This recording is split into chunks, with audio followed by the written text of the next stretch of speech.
Okay, looks like we've started. Okay, thank you. Then let us get started. Welcome to the first public annual meeting of members of the Home Construction Regulatory Authority. We're so glad you could all join us this morning. My name is Virginia West, and I'm chair of the board of directors of HCRA and chair of this meeting this morning. Before we get started, I will run through a few technical considerations. The formal part of the annual meeting will be followed by a public question and answer period. We have muted participant lines to reduce noise disruptions.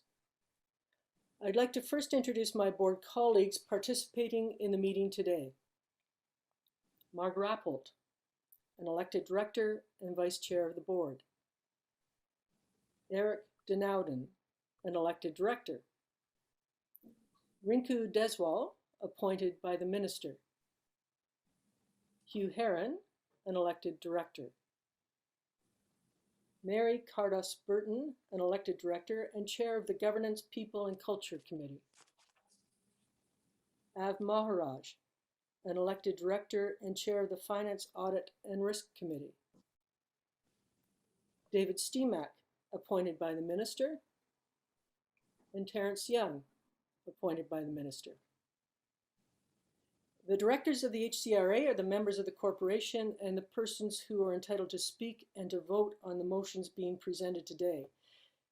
And we do have a special guest join us today, the Minister of Government and Consumer Services. Minister Romano is here to observe our proceedings and will share some remarks a little later. Welcome, Minister, and I know we had a little technical problem there. Hopefully we're all connected, and technology can be surprising for us sometimes. Let's hope so. Also sharing remarks later in the meeting today is Wendy Acheson, our Chief Executive Officer and Registrar. Tim Snell, General Counsel and Corporate Secretary, will act as Secretary and Parliamentarian for this meeting. Proper notice of the meeting has been given and a quorum of members is present, and it is my pleasure to call this meeting to order. Our first item of business is the approval of the agenda for this meeting and approval of the minutes of the last year's annual meeting. The agenda and the minutes were distributed to the members with the notice of meeting. May I have a motion to approve the agenda and minutes? I so move. Thank you, Mark. And could I have a seconder? I second the motion. Thank you, Mary. All members present, please vote by show of hands. Thank you. The motion has passed. And now, Minister Romano. Let me just say, Minister, again, we are very grateful for your being able to join us this morning. I know you're very busy and almost couldn't participate at this point in time, so I'm so glad you could join us. Minister Romano was appointed Minister of Government and Consumer Services on June 18th of this year, and he previously served as Minister of Colleges and Universities from October of 2019. Minister Romano represents the electoral district of Sault Ste. Marie, where he practiced law for 12 years before beginning his political career. Again, thanks for joining us, Minister, and let me turn the microphone over to you for your remarks.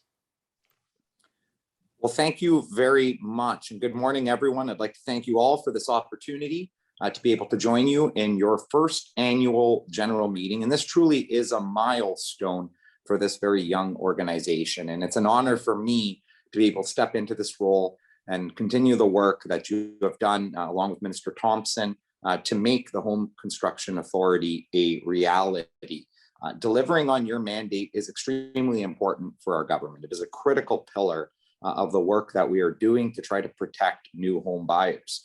Coincidentally, I'm in the process of building a house right now. One of the members here is actually my builder, and I promised I wouldn't give him too hard of a time today. But you know, I've experienced this process now, and it is such a challenging time to build for a lot of obvious reasons, given the situation going on in the world today. It's also a challenge just from just about every aspect. When you think of the individual home buyer out there, they will essentially, you know, spend their life savings on a home. So ensuring that there's protections for them and as well for the builders is so important. So what I'd like to just simply say to everybody is thank you for the incredible work you're doing. This is very, very special work. We want to ensure that we have qualified builders, licensed builders, skilled builders. I think that our builders are one of the most professional backgrounds we have right now in employment, if you will. We have to ensure that home buyers out there are having the types of skilled workers that they need in order to build. But it's so important, this mandate that you've taken on and the work you've taken on from Tarion is critical work.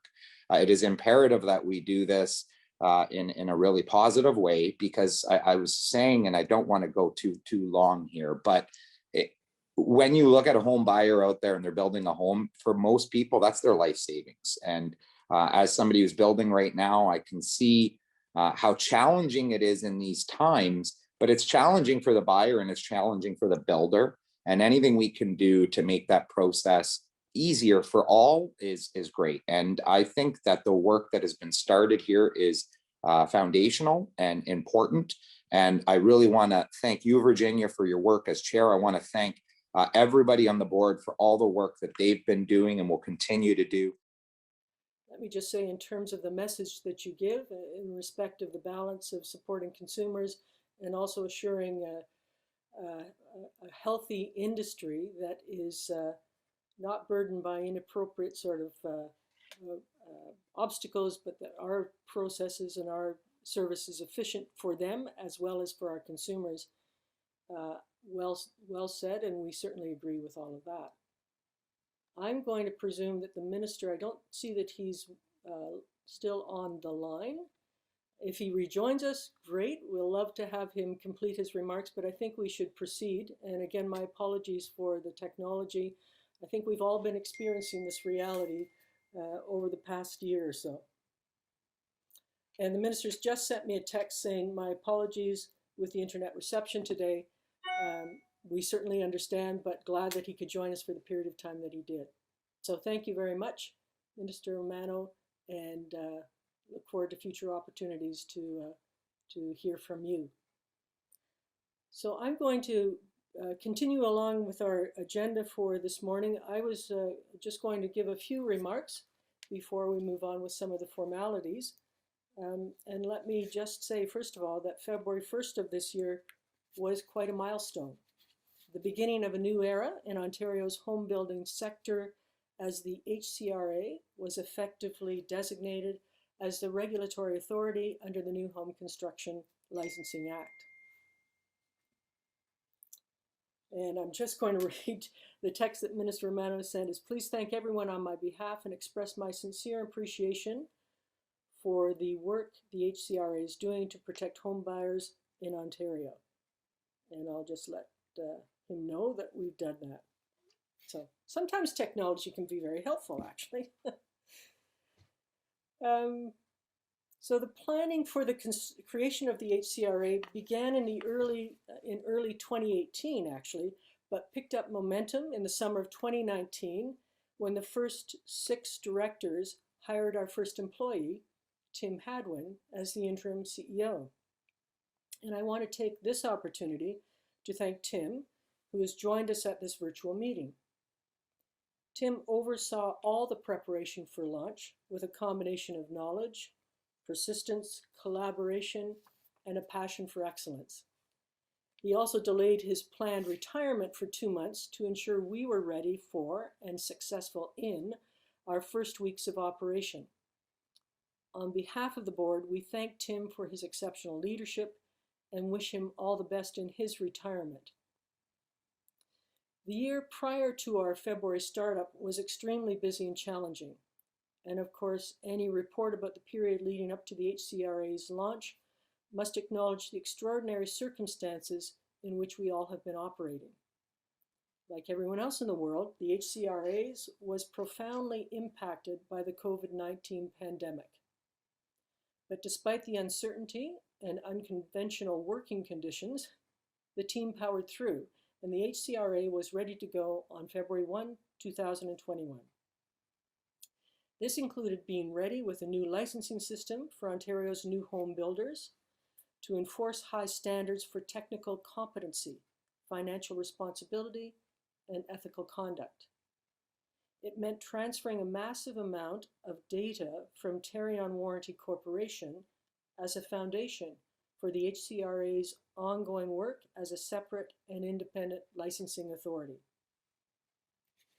Preparation included revamping and updating the Ontario Builder Directory, a large and dynamic database that is the prime source of information and background on the province's more than 5,000 licensed new home builders and vendors.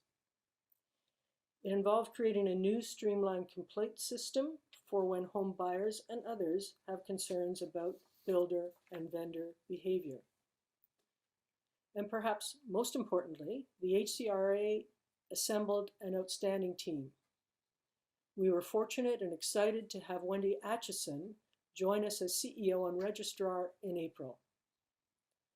Wendy brings to us her extraordinary experience as VP and Registrar of Licensing and Consumer Services at BC Housing, and a reputation for increasing the quality of residential construction and strengthening consumer protection. And Wendy is supported by talented, experienced, and dedicated staff who share the mission of protecting the public interest and enhancing confidence in the home building industry. To make all this happen, we engaged extensively with stakeholders, again within the confines of pandemic restrictions. From builders and vendors to consumer advocates and new home buyers, to representatives from the provincial government, municipalities, home inspectors, realtors, and many others who intersect with the new home construction industry. We were fortunate to receive thoughtful, reasoned advice and ideas. Everyone had to adapt, and I want to express sincere gratitude to all stakeholders, staff, and board members whose commitment and flexibility enabled the work to get done, even if we couldn't leave our own homes. The HCRA is now a reality, and that is a reason to celebrate. We are a modern regulator enforcing high standards and protecting consumers. So thank you all for helping us get here. We look forward to working with you and for you in the years ahead. Thank you. The next item of business relates to the HCRA's bylaw. On February 1, 2021, amendments to the HCRA's bylaw number 1 took effect.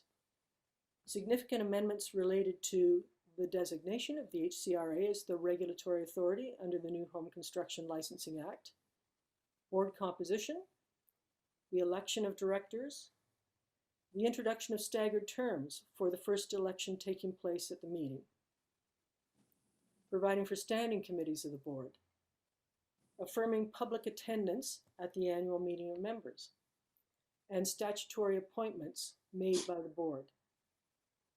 The members of the HCRA received a copy of the bylaw with the material for this meeting. It is also publicly available on the HCRA's website. May I have a motion to approve the resolution to confirm the bylaw? I so move. Thank you, Hugh. And could I have a seconder? I second the motion. Thanks, Eric. All members, please vote by show of hands. Excellent. The motion is passed, and thank you. And I will now turn the meeting over to Wendy to provide the CEO and Registrar's report. Wendy? Great, thank you, Virginia, and good morning, everyone. My report this morning will focus on the last 2 months of the fiscal year, from the launch of the HCRA on February 1st to the end of the fiscal year on March 31st. But as Virginia noted, I started in April, so I wasn't actually around for that period. So I'm actually reporting on the good work of Tim Hadwin and the team.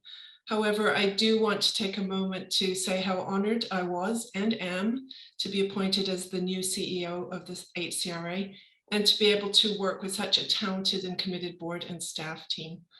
I'm enjoying the opportunities and challenges of this exciting new regulator and I'm embracing my adopted province. Go Blue Jays.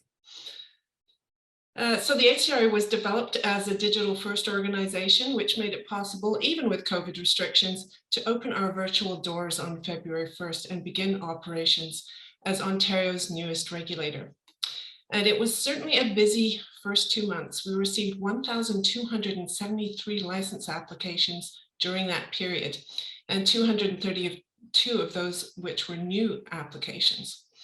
And those numbers have gone up steadily since, and we are processing the applications as quickly as possible.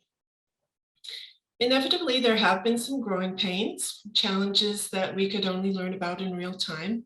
And with the data transferred from Tarion and a brand new licensing system, these types of hurdles were inevitable. However, as I have been reporting regularly to the board, we are taking steps to address the challenges and are making solid progress.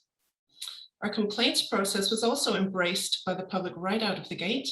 In the first 2 months of operation, we received 149 complaints. 95 were against licensed builders and 54 against unlicensed builders.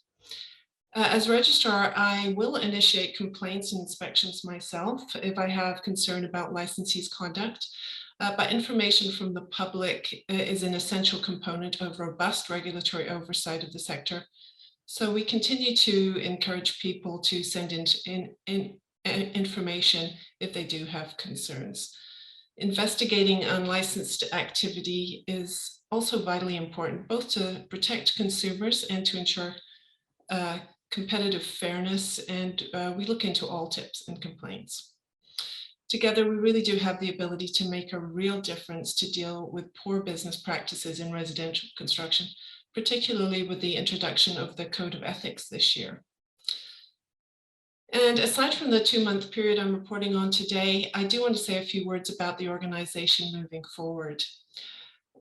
Since we launched on February 1st, our goal has been and will continue to be regulatory excellence.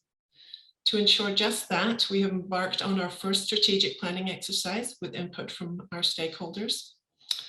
We have a committed board, competent and professional staff, constructive oversight from the Ministry of Government and Consumer Services, and important assistance from stakeholders, including a newly formed discipline committee and an appeal committee, and a new Consumer Advisory Council and Industry Advisory Council, whom we are currently recruiting for. Together, we will ensure consistency across the sector, curtailing unethical and illegal builders and ensuring a fair marketplace. In August, the HCRA laid charges for the first time. These charges resulted from an extensive investigation.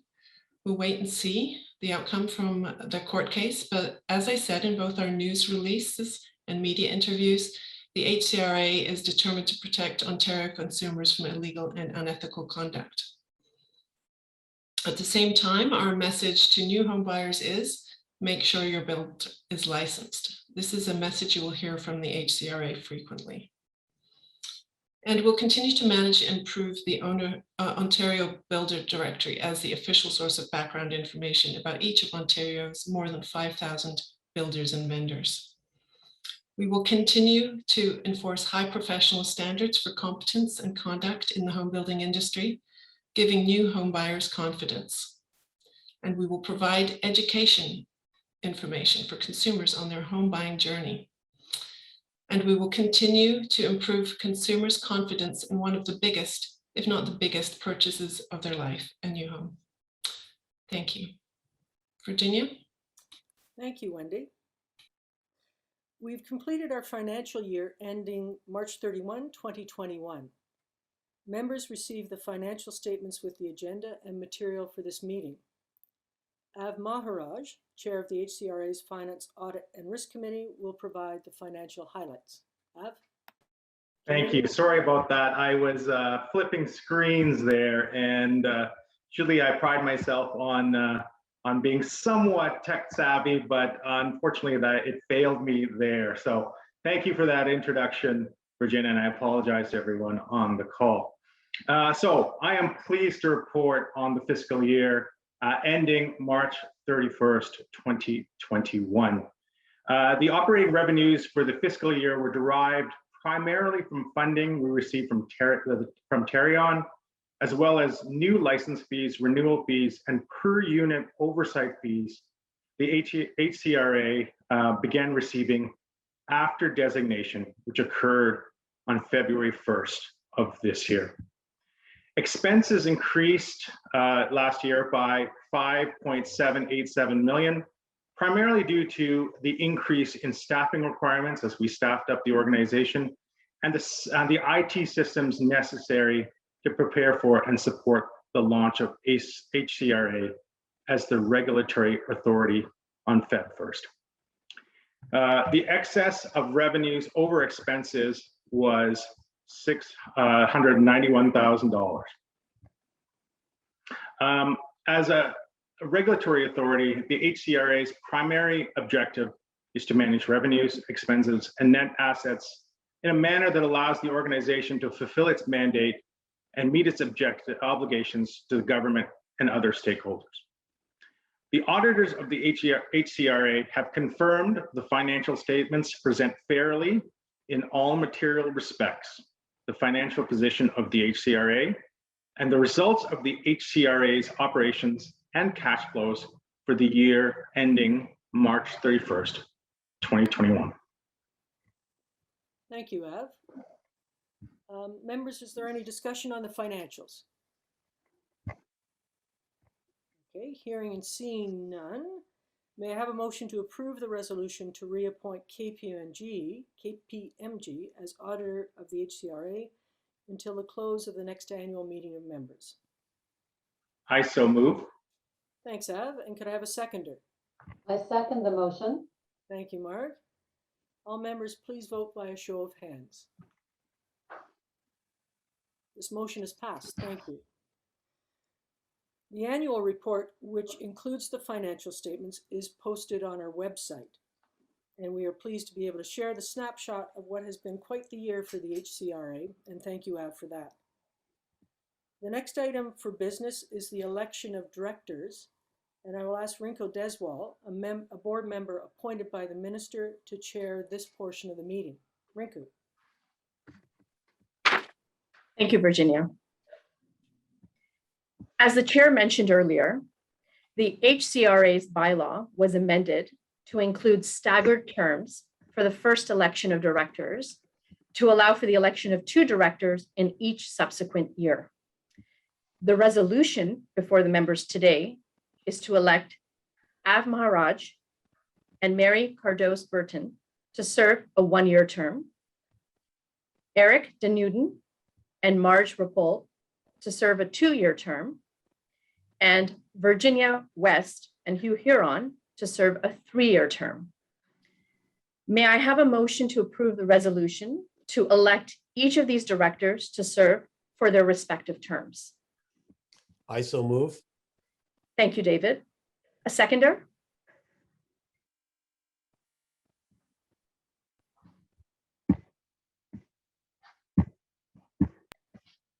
I think Terrence intends to second. I second the motion. Thank you, Terrence. All members, please vote by show of hands. The motion has passed. Thank you. Thank you, Rinku. So, having concluded the business of the agenda for today's meeting, I declare the annual meeting of the members to be adjourned. But we will now move on to the question and answer session. And we are opening the discussion to those of you watching. You should see a button with Q&A. Please use that section to write in your questions or comments. Stephanie Donaldson, our Director of Consumer and Industry Relations, will assist by moderating questions during this portion of the meeting. Hi, Stephanie. Good morning. Wendy and I will respond to as many questions as we can. And I know I've already seen that there are some questions that have been posted, but I'll just pass it over to you, Stephanie, to lead us through this. Thanks so much, Virginia, and good morning, everyone. We do have a handful of questions that have come in already, a couple on the OBD. So I think we should probably start there, the OBD being the Ontario Builder Directory, which is the Registry of Builders and Vendors on our website. And I'll probably give this one to you, Wendy. So maybe you can say a few words about the enhancements that the HCRA has made to the Ontario Builder Directory already, and a bit about our plans for the future, including our plans to consult on the Ontario Builder Directory, which is one of the specific questions that's come in this morning. Over to you. Absolutely. Thank you very much. Yes, as I've said many times, the Ontario Builder Directory is a very important tool and source of information for consumers. So, of course, we want to make sure that it's relevant and it's accurate. One of the things that we have done to enhance it since stores opened on February 1st was to include more information for consumers about builders, including convictions and also charges. So the charges that were laid recently, for instance, are the first charges that have actually been shown on the OBD for the benefit of consumers, including so the charges both under our legislation and the previous legislation. And in order to keep working and making sure that it is relevant, as Stephanie mentioned, we will be consulting. We'll be consulting with all stakeholders later on in the winter of 2022. And one of the questions that, of course, does come up from time to time, in particular, that I want to address is claims information. The discussion about claims information, I think, is going to be a very important one. I think we need to transparently discuss what information we have on the OBD currently, what it means, the information that is not currently on the OBD, what that means, and really just have a robust discussion amongst all stakeholders about what we want to see in the future. Thanks very much, Wendy. Okay, so it seems as though there was some interest in what you reported on, Wendy, with respect to the complaints that came in to the HCRA within our first 2 months of operation. So I'm hoping that you can speak a little bit about whether and how the HCRA can speak publicly about a particular complaint. Thanks. Yeah, no, I mean, if we get a complaint in, of course, it is just that until we have a chance to look into it and see whether it is substantiated, whether there is enough information to substantiate complaint.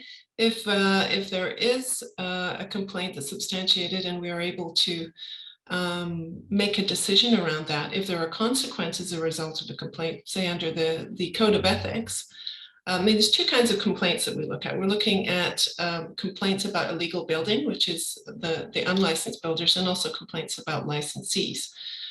So if it is a complaint about a licensee under the Code of Ethics and it's determined to be substantiated, depending on what the outcome of that is, that would be recorded in the OBD. For instance, if there's an order, if there's a decision regarding the license,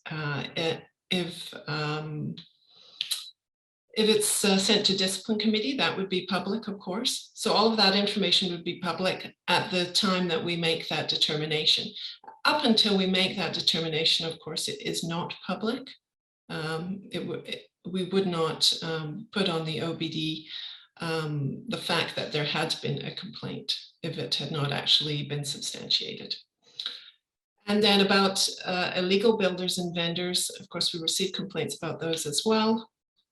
And again, unless there's a decision, it won't be made public while it's under investigation. But like the recent complaint that we had where we did lay charges, that information is actually on the OBD, even though the charge was against an unlicensed vendor. You can actually see that on the OBD. So that again is a great enhancement to the OBD that we have made, because you don't have to be a licensee to actually, you can type in the name of the company and find out whether then there had been charges, even if they're not licensed. Thanks, Wendy. There's some interest in the discipline committee connected to the Code of Ethics, and particularly about the logistics of that. So there is one question: how often would the discipline committee meet to hear cases? And I'll throw this one to you, Wendy. Sure, thank you. Yeah, that completely depends on how many cases we actually send to the discipline committee. And all discipline activities don't necessarily go to the discipline committee. As registrar, I actually have a lot of tools to deal with conduct and competency that does not require to go to a discipline committee. But I guess what we're anticipating is, I think that the very egregious cases will probably go to discipline committee. The ones that we really want the public to know about, that will be a good learning opportunity for the industry as well. Those are the kinds of things we're going to the discipline committee. I hope there are not a lot of those, to be quite honest. I hope that the complaints against builders are much more of the minor kind. However, if we do have those more serious types of complaints, absolutely those would go to the discipline committee, but certainly we don't have a schedule of how many we would have at this time.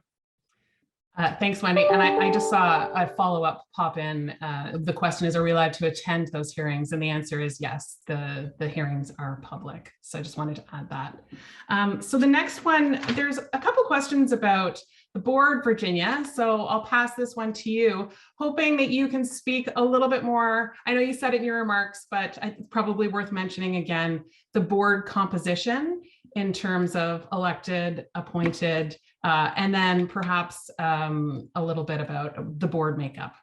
Over to you. Thanks, Stephanie, and thanks for the question. Yes, we do have a 9-member board of directors. 6 are elected directors, and as you heard, 6 were elected at this meeting today. And there are 3 members that are appointed by the minister. Our selection process is competency-based. So we're looking for a balance of skills and experience in both consumer protection and in the home building industry. And we do have, I think, a very wide array of skills and experience on our current board. We do obviously have members who have experience and are currently active in the home building industry, but obviously are careful about their conflicts as they deal with us. And we also have, I would say, a number of us from our various experiences have experience in terms of issues of consumer protection and a passion for that. I would say we have 2 particular members of the board who are engaged in that. Terrence Young, maybe not in the home building industry, but in other areas, is a quite passionate and experienced consumer advocate. It's been quite successful, including the promotion of legislation, for which we are grateful in terms of his that valued skill and experience. And Rinku Deswal, in respect of her legal practice, has represented consumers who have had concerns with respect to home building. Again, she's careful in terms of her current role and declaring conflict. But I think she as well has had a personal experience that lends itself to helping us assure a balance in terms of our attention to consumer protection. So I think we are quite honored to have all of this mix of skills and talent and experience on our board. Thanks so much, Virginia. So the next question is about processing times. So I'll pass this one to you, Wendy. And the person who's asking the question is hoping for a little more information about the processing time for renewing a license, and if there's any difference in processing times for someone who would be applying for a license for the very first time. Over to you. Great, thank you for the question. Yes, there are definitely different time frames depending on what kind of license you're applying for. Our sort of standard processing time for all licenses, and this was the out of the gate processing time, is 8 to 10 weeks. As we get more experience and we develop our processes, of course, we'll have a better sense of what the actual processing time could be. And I think in most cases, it's going to be lower than 8 to 10 weeks. However, when we did open doors, we get a vast amount of new applications, as I mentioned in my report, partly because there was a 150-day extension for licensees to get their renewal. So what that has resulted in is an accumulated volume of both renewal applications and originally also new license applications. Now we were able to clear the accumulated volume from the new license applications, so that new license applications are typically now actually more in the 5 to 6 week time frame. Now I do want to be careful when I say that it really depends on the application. If you're a brand new licensee, if you're asking for equivalencies, it's probably going to take a lot longer than that. So it is more of a rough average at this time. However, if you you're an umbrella licensee and you're applying for a license that requires less scrutiny, it can certainly get through in less time than that. The renewals themselves, we are starting to clear that accumulated volume for renewals. Thankfully, you are permitted to keep working in the meantime while your renewal is being processed. But we expect to have them all cleared and up to date, and then back to the 8 to 10 weeks or sooner timeframe in the new year. Many thanks. So our next one is back to the OBD, and this is a specific question about rankings, Wendy. And so I'm hoping that you can speak a little bit about, the question is, where can I find rankings of builders? And perhaps you can elaborate on our role as the regulator and what appears on the OBD in that respect. Thanks. Yeah, sure. Thank you. Yeah, so the background information that the HCRA provides on the OBD and elsewhere is completely objective. Rankings are typically subjective. So we don't provide a ranking system. We provide that factual information that I talked about before, whether it be claims history, discipline history, the types of buildings being built. That's what we provide, not rankings. Licensed builders and vendors are legally responsible for providing updated information to us. And we'll also update each builder and vendor status based on data from Tarion and the HCRA's own investigations. I hope that answered the question. Thanks, Wendy. So back to the board, Virginia. So this one is for you. And the question simply is, why are there staggered terms for board members? Okay. Thanks. Thanks, Stephanie. And again, good question. I think for good governance, it's important that we have refreshment at the board level from time to time. So first of all, there are for the elected board members, there are term limits. I should say for the appointed members as well, members appointed by the minister, they also have an appointment term generally of 3 years. I'm sure subject to renewal as the minister wants to. But for the elected board members, first of all, we have an absolute term limit of 6 years. But because we're in the first stages of the board, we wanted to assure that we had staggered terms in place so that every year there are 2 of the 6 elected members who are up for potential re-election. And then as we all reach our absolute term, that there's an opportunity to introduce new members to the board without a full sort of turnover, so that we have some experienced members as well as new members. So the intent of this, again, is to ensure that there's change in the board itself. So the way that it would work, for example, because we're starting off, this may be too technical, but just to make sure that we're fully transparent. Starting off, what we're saying, a partial term, so anything less than 3 years, I don't know if I said the term was 3, anything less than a 3-year term would not count for the total of 6 years full service. So Av and Mary have been elected for a 1-year term. Next year they will be up for re-election, which would present the opportunity for them for a further 6 years of service, should they choose to do that, and should the members elect the board accordingly. And Eric and Marg have been elected to a 2-year term at this point in time. Again, in 2 years' time, they would be opportunity for them to be elected for a 3-year term and then a further 3-year term after that. And myself and Hugh have been elected for a 3-year term at this point in time. So Hugh and I in 3 years time would only be eligible for one other 3-year term to ensure that we have absolute term limits, but also, as I say, some changeover in board potentially from year to year to assure that we have refreshment and that we're keeping up with a nice varied and balanced mix of skills and talent and experience. Does that sound reasonable, Stephanie? Did I Sounds, explain that well? sounds very good to me, Virginia. Thank you so much.